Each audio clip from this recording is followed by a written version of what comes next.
día es para mi Cristo. El primer beso de la mañana para sus manos. Las migajas se las doy al mundo que vive en pecado.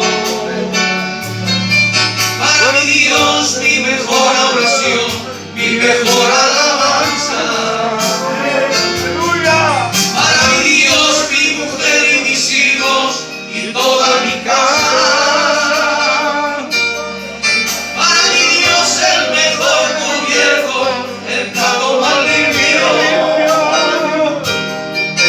el mejor sitio de la mesa para mi Cristo.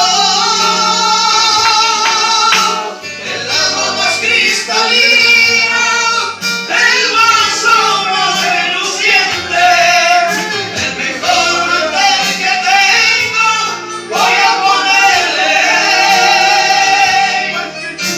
No quiero ser a cualquiera, es el Señor del Señor.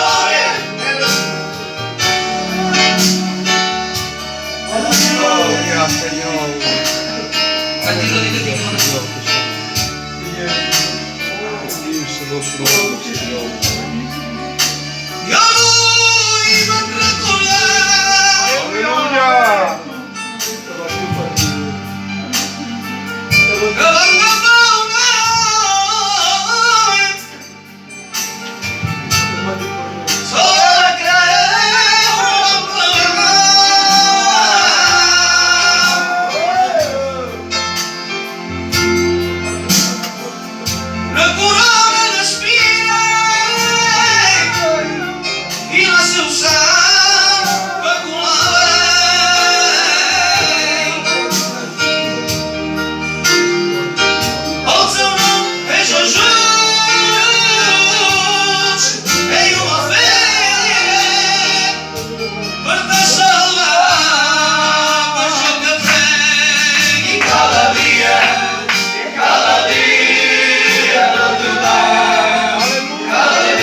Gloire au Seigneur. Que Dieu soit béni. Et bien ce soir, je ne m'attendais pas vraiment comme un petit peu cela a été préparé. C'est-à-dire que moi je venais à ce que les frères m'ont sollicité en disant écoute Paul, nous faisons une belle réunion de jeunesse. On a préparé certaines choses à la fin et tout. Et puis ce serait bien que tu puisses bien entendu contribuer à travers ton témoignage, qui est un témoignage qui remonte déjà une trentaine d'années en arrière. C'est vrai, c'est peut-être ancien pour certains, mais ça c'est démodé. Aujourd'hui, on n'a pas besoin d'entendre un témoignage qui a déjà 30 ans à peu près, même un peu plus que je dis 30 ans. Et bien sûr, j'ai commencé très jeune à rentrer dans le monde de la toxicomanie sans m'en apercevoir graduellement. Bien sûr, je voulais simplement apporter donc ma contribution à travers le témoignage de ce que Christ a fait dans ma vie. Amen. Je ne vais pas parler de moi spécialement. C'est vrai qu'on touche quelques mots de notre vie, de ce qu'on a vécu, comme l'a bien fait notre frère Luc, disant vraiment qu'il vivait le ténèbre. Puis ça brillait autour de lui, mais dans son cœur, il n'y avait aucune lumière. Et c'est vraiment ce que nous voulons parler ce soir, c'est de vous présenter une personne extraordinaire dans laquelle vous pouvez vous confier à 100%. Cette personne qui ne déçoit pas. Je suis serviteur, mais un jour peut-être je vais vous décevoir. Je ne sais pas comment, mais peut-être à travers un parler, un manque de quelque chose, je vais peut-être vous décevoir. Mais ce qui est sûr, et ça je le dis de tout mon cœur, que Jésus, à aucun moment, il va vous décevoir. 32 ans se sont écoulés depuis, et je peux dire que j'ai plus déçu moi à Jésus que Jésus lui m'a déçu à moi. J'ai rentré dans ces choses-là aveuglément. Et à mon époque, c'était pas la cocaïne qui battait son plein, c'était l'héroïne. Et l'héroïne coûtait très cher à cette époque-là. C'était 300 € le gramme. Il fallait avoir beaucoup d'argent en poche. Et pour en avoir, eh bien, on ne claquait pas du doigt pour en avoir. C'était pas magique non plus, il fallait s'en procurer. Et pour s'en procurer, à l'âge que nous avions, j'étais rentré dans cette spirale de la drogue, à l'âge, je dirais, tout juste de 13 ans à peu près. On fumait beaucoup la drogue, beaucoup. J'aimais la drogue comme Picasso lorsqu'il peint ses tableaux. Vraiment, j'adorais tellement la drogue. Et puis j'allais avec des garçons qui, eux, en vendaient, donc j'en avais presque pour rien. J'avais pas beaucoup l'intention d'en acheter, j'en avais gratuitement. C'était le diable qui était en train, n'est-ce pas, eh bien, de m'enfoncer tout doucement, sans m'en apercevoir, un petit peu aujourd'hui, un petit peu plus demain, jusqu'après vraiment que je fumais beaucoup plus le joint que la cigarette. De toute façon, le paquet de cigarettes, je roulais les joints pour que fumer que cela. Tout le temps, sans arrêt, sans arrêt, sans arrêt et sans arrêt. On mélangeait tout ça à l'alcool et au cachet. Je prenais à l'époque des 35-50. Je ne sais pas si un Costmark existe aujourd'hui, mais à mon époque-là, j'en prenais des poignées, comme des M&M's, pareil, comme des bonbons. Même un collègue, je ne citerai pas, je m'étais mis des lunettes de soleil parce que j'avais les yeux comme ça. Il m'a vu tellement défoncé qu'il m'a giflé. Alors que lui se droguait autant que moi. Il voyait que j'étais trop jeune pour arriver à ce point-là. Je venais de démarrer, qu'on voyait qu'il y avait beaucoup d'années que déjà j'étais dans cette chose-là. Et vraiment, sans m'en apercevoir, l'héroïne est venue à moi. Je ne suis pas allé à elle. Vraiment, je n'avais pas besoin. Je ne dis pas que c'était bien ce que je faisais, mais vraiment, ce n'était pas le désir qui était dans mon cœur. Et puis voilà, pour faire un homme que je n'étais pas, parce qu'à 13 ans, on n'est pas un homme. On n'est pas un homme à 13 ans, c'est impossible. C'est tout juste maintenant que je dis je suis un homme et j'ai 50 ans. Mais j'ai vu à 13 ans ce que j'étais. Je pesais peut-être 40 ou 45 kilos. Et on faisait n'importe quoi. On frappait sur les gens. Il venait des garçons, des hommes, et on les frappait, on leur prenait l'argent. On cambriolait là où on pouvait. Les postes ne pouvaient pas nous résister. On faisait la ville tout entière. On volait dans des maisons, on séquestrait des femmes âgées, on les faisait tomber par terre, on leur prenait le sac, on leur prenait l'argent. Christian, il le sait, qui est au fond, il a à peu près mon âge, je suis un peu plus vieux que lui à peine. On avait une vie d'enfer. Vraiment, lorsque l'héroïne est rentrée, c'est vraiment le diable qui est rentré dans notre corps. On n'avait plus confiance ni l'un avec l'autre. On s'aurait fait du mal pour n'importe quoi, juste pour un rail. Je peux vous dire vraiment que la haine était en train de se former en moi. Je n'étais pas un homme qui faisait peur aux jeunes. Je n'étais pas assez grand et assez fort pour cela. Mais je me serais mis sur n'importe quoi sans m'en apercevoir. On frappait des personnes qui faisaient peut-être 1,80 m. À coups de canne, on les plombait pour leur prendre l'argent. C'était terrible ce que le diable était en train de produire en moi. Personne n'avait confiance en moi. On volait même au milieu des gitans. Et la haine se formait en moi fortement. Parce que, à un moment donné, j'avais une haine contre une personne de ma maison. Je ne supportais plus mon père. Dieu seul le sait que je ne dis pas, je n'exagère pas. J'aurais voulu le tuer moi-même. Pour qu'il revive à nouveau, pour le tuer à nouveau. J'aurais voulu le voir mourir plusieurs fois devant moi et souffrir énormément. Je voulais être moi, celui qui aurait pu le tuer, le mettre à mort. Voir son sang couler dans tout son corps. Une haine que je ne peux pas vous expliquer. Je ne lui parlais plus, c'était fini. Je ne voulais plus entendre parler de lui. Rien que passer à côté de lui, j'avais de la chair de poule. Le frôler comme ça. Il me montait une chair de poule jusqu'aux cheveux. Et puis sans m'en apercevoir, une dureté s'est produite en moi. Quelque chose de fort. Beaucoup me parlaient de Jésus, mais moi Jésus c'était secondaire. Ça ne comptait pas pour moi. Ah, tu es un fils de pasteur, et vous voyez-vous, ça ne veut rien dire, ça ne veut pas tout dire à un moment donné. C'est vrai que c'est bien d'avoir une famille chrétienne, un papa, une maman, une tante, une grand-mère, quelqu'un, un membre qui peut te parler un petit peu de Jésus, où tu peux voir une Bible posée sur la table. Vraiment, c'était terrible. Ce qui a détruit vraiment, je dirais, ma tête, parce que j'avais des illusions, je ne voyais plus rien. C'est les cachets, j'en prenais trop. J'étais bloqué pendant des jours. Je m'étais regardé au miroir, je m'étais vu tout barbu, alors que je n'avais même pas un poil sur le menton. J'avais des illusions. Je voyais des choses sur les murs. Des choses horribles. Et le diable me tourmentait. Une fois, pendant mon sommeil, j'ai senti deux mains qui m'écrasaient derrière les reins.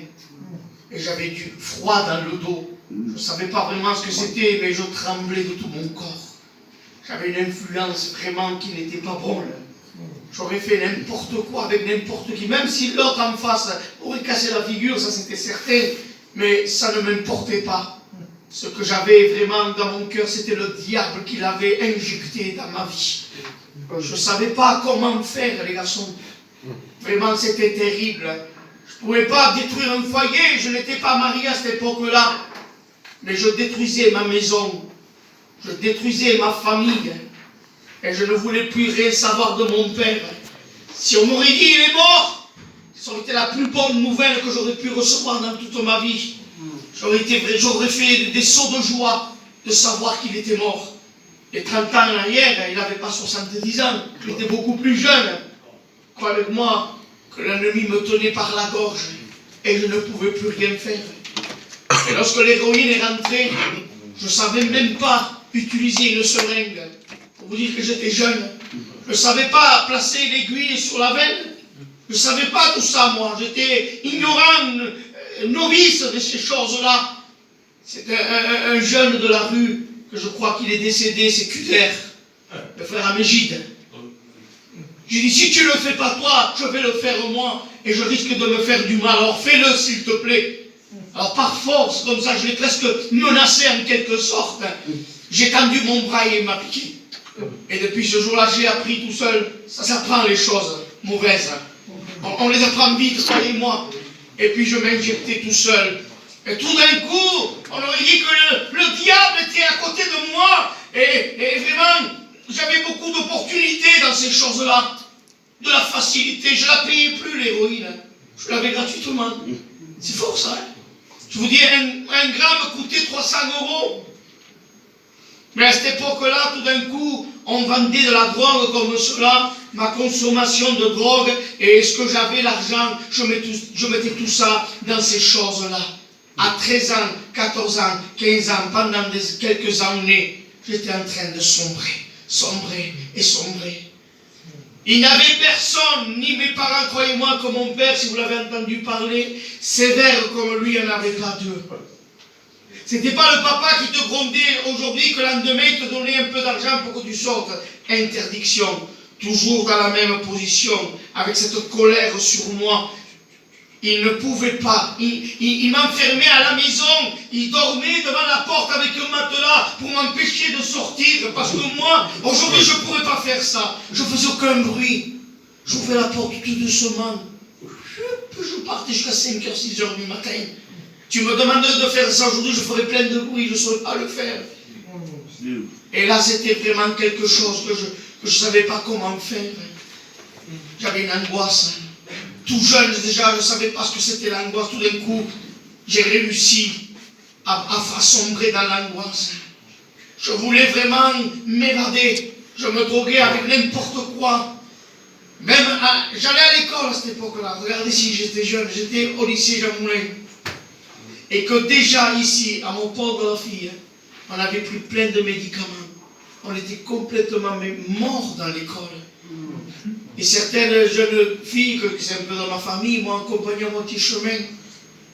Et je m'étais fait l'idée que Paul était mort.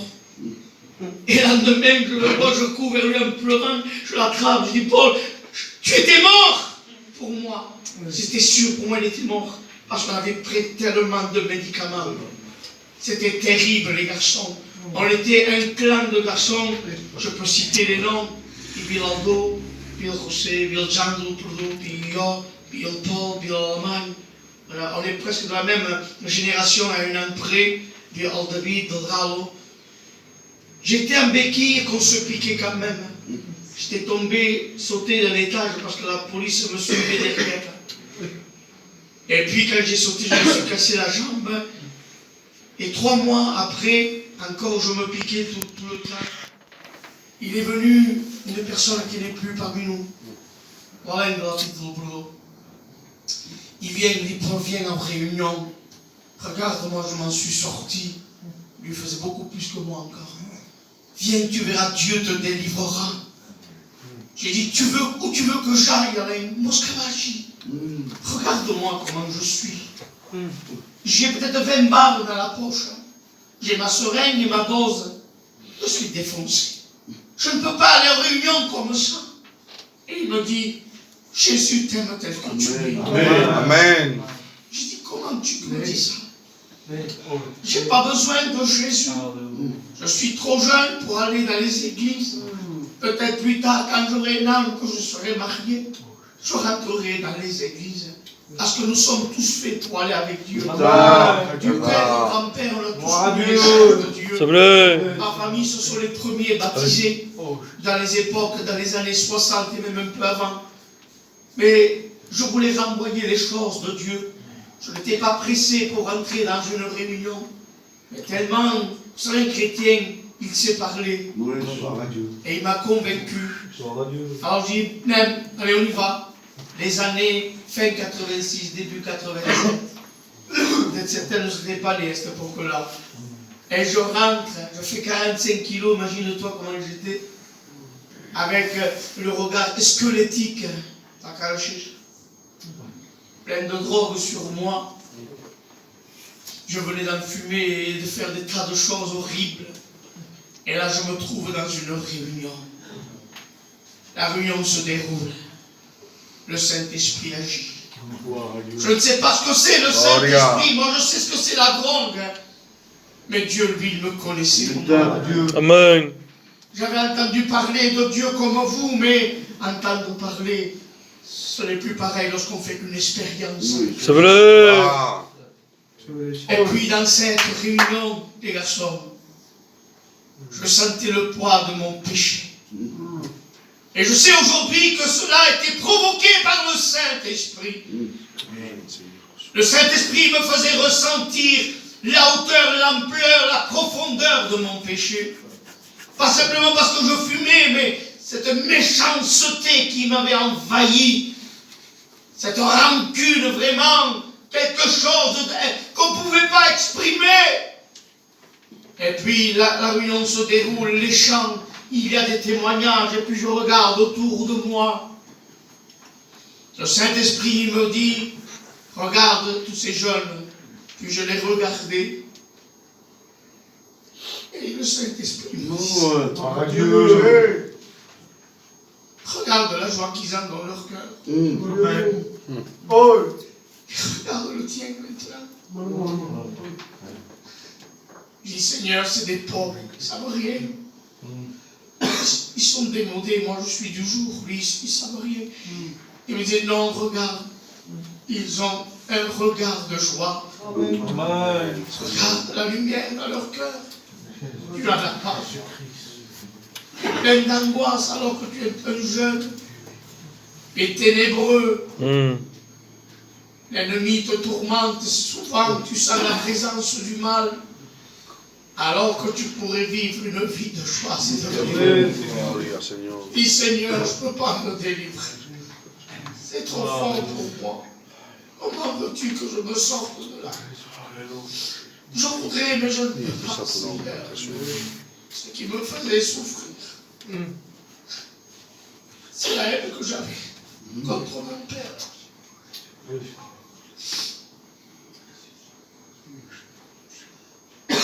Et puis, il manquait peu pour que la réunion se termine.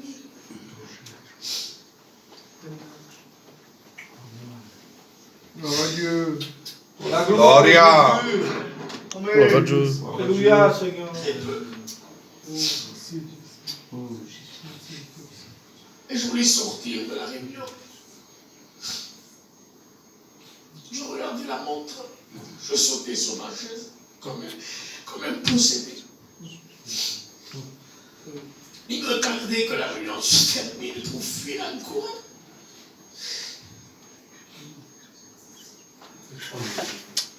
Et puis le frère, qui était inspiré de Dieu, Amen. il a lancé un appel. Mon Dieu. C'était le filet de Dieu qui se jetait sur Amen. moi. Amen. Gloire à Dieu. J'étais ce poisson malheureux, ce personnage horrible dans le cœur. J'étais déjà jeune et j'étais usé par le péché, fatigué. Je me sentais l'homme le plus triste, plutôt le jeune le plus angoissé. Si vous saviez la douleur qu'il avait dans mon cœur, je n'appelais pas mon père pas. Je ne pouvais pas dire ce mot. C'est aujourd'hui encore, je suis complexé pour le dire. Alors que les années sont passées. Je sens comme un complexe. C'était horrible, les garçons. Si vous pourriez imaginer ce que j'ai vécu. Ça ne se voyait peut-être pas, mais dans mon cœur, c'était une explosion. Et là, le filet de Dieu se jette. Et je suis là. Alléluia. La gloire de Dieu. Où le diable parlait dans mon cœur. Si vous saviez. Comme la voix du diable parlait dans mon cœur. Sors de la réunion, sors. Tu iras une autre fois dans les réunions. C'est pas ton moment encore, sors, regarde. Et j'étais là, j'avais un combat terrible. Je n'étais pas allé à la réunion pour me convertir. C'est ça le plus joli de cette réunion pour moi. Je n'étais pas allé à cette réunion pour chercher Dieu. Je vous dis la vérité. J'étais allé parce que ce frère, ce jour-là, qui n'est plus parmi nous, je me souviendrai toujours de lui. Toute ma vie, je m'en souviendrai. Parce que c'était Dieu qui l'avait envoyé. Amen. Vous comprenez cela? Gloire à Dieu. Et puis, je me lève à l'appel. Je n'ai pas compris, je me suis trouvé devant. J'avais des béquilles. J'ai avancé tout doucement. Et là, je me retrouve devant. Et je sens vraiment quelque chose de Dieu qui est en train de se faire dans ma vie. Gloire à Dieu. Amen. Amen. Et là, je sens l'intervention de Dieu. Et tout d'un coup, dans mon cœur, je disais, Seigneur, si tu pourrais me bénir. Si tu pourrais, Seigneur, me bénir. Je n'en peux plus. Je vidais mon sac devant Dieu. Je n'avais jamais dit ça à personne. Personne ne savait ça. Et ça faisait trop longtemps que ça m'étouffait. J'en pouvais plus. Il fallait quelqu'un. Et je l'ai trouvé. Parce qu'il s'est mis devant mon chemin. Et il m'a dit, je suis Jésus. Gloire à Dieu. Et je vais te délivrer. Amen. Je vais te montrer que je suis vivant. Que je ne suis pas simplement une histoire racontée, mais je suis réel. Je suis vrai, je suis puissant.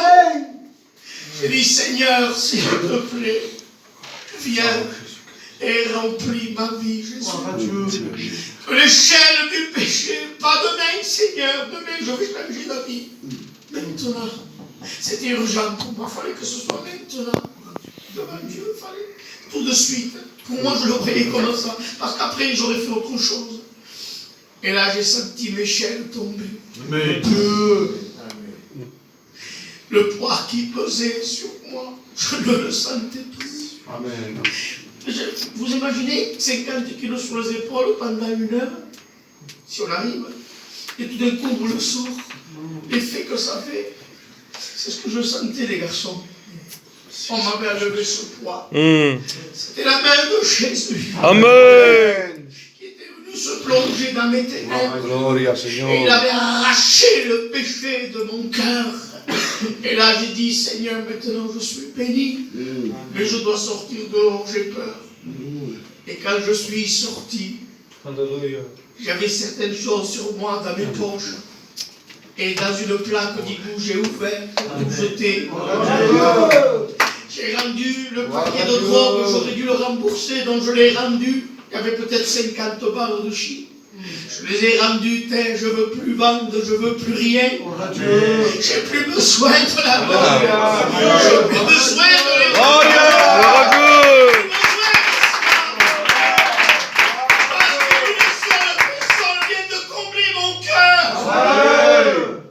Je cherchais à le combler. Je cherchais à avoir une paix, une joie. Je voulais me libérer. Mais chaque jour, une chaîne, un maillon s'ajoutait à ma vie. Et Christ est venu. Amen. Et par la puissance de son amour, il a fait tomber la chaîne du péché. Alléluia pour cela. Amen, Señor. Je ne me vante pas quand je raconte ça. C'est pas pour que les gens disent que j'étais un gangster. Je ne l'étais pas à ce point-là non plus. C'est pour vous présenter celui qui a mis la paix dans ma vie.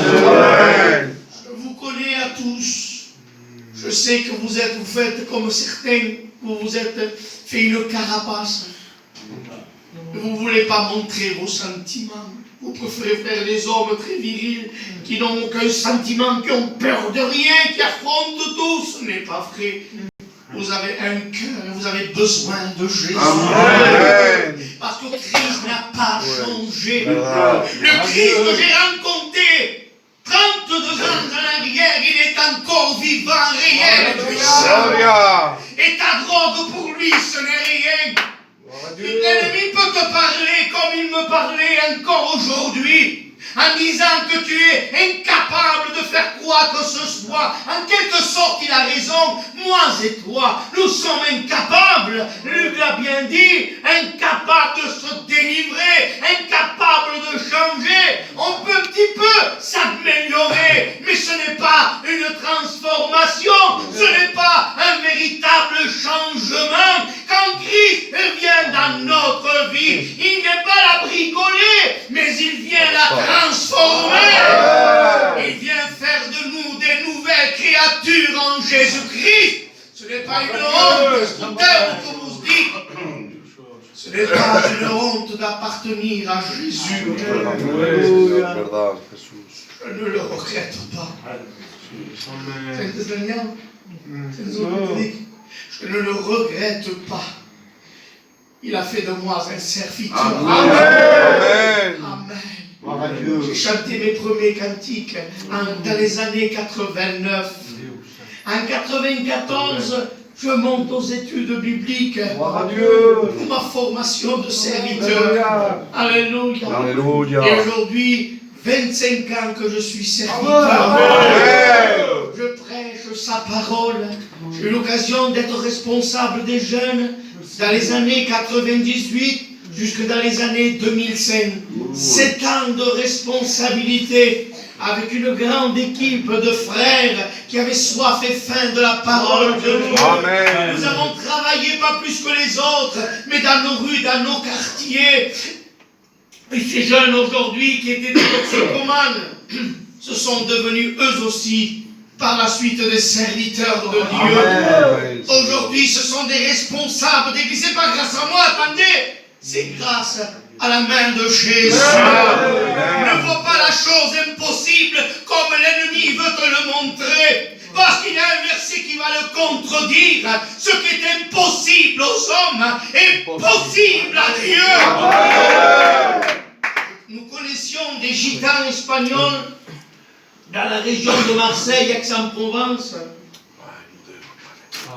Des grands bandits, du banditisme véritable, pas fumer un joint sur la place du culte, ça c'est rien à côté, c'est une fourmi.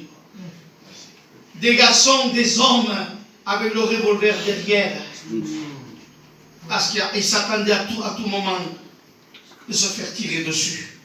C'était, je peux le dire parce qu'on est en tome, hein, c'était des maquereaux, des hommes qui faisaient travailler des femmes. Et puis, ils vendaient la drogue, pas 10 kilos, 20 kilos, par exportation. Ils faisaient même de l'exportation d'armes, quelque chose de fort. Ils étaient vraiment dans le milieu, dans le banditisme. Ils entendent parler de Jésus. Ils écoutent un jour la parole de Dieu. Moi et toi, on aurait dit, ces hommes ne changeront pas. C'est impossible qu'un bandit comme cela, qui dort sous son oreiller avec un revolver, parce qu'ils s'attendent que certains viennent frapper à leur porte et qu'on leur tire dessus, même avec la famille. Ces hommes-là, aujourd'hui, ce sont devenus des serviteurs de Dieu. Nous les côtoyons, nous les connaissons. C'est pas une histoire que je te raconte. Moi, je ne viens pas raconter des histoires. Les frères non plus, on n'est pas là pour ça. On est passé au-dessus de ces choses-là. Les histoires, c'est pour les enfants. La réalité, c'est pour vous. Ces hommes, ce sont les responsables des églises de Marseille aujourd'hui. Ils sont dans les membres du comité. Et c'était des hommes que ça n'aurait fait rien de tirer sur quelqu'un. Rien. Ils avaient des revolvers comme vous, vous avez des portables. Pareil. Vous comprenez ça? Pour eux, un revolver, c'était rien du tout. Je vous parle de ça.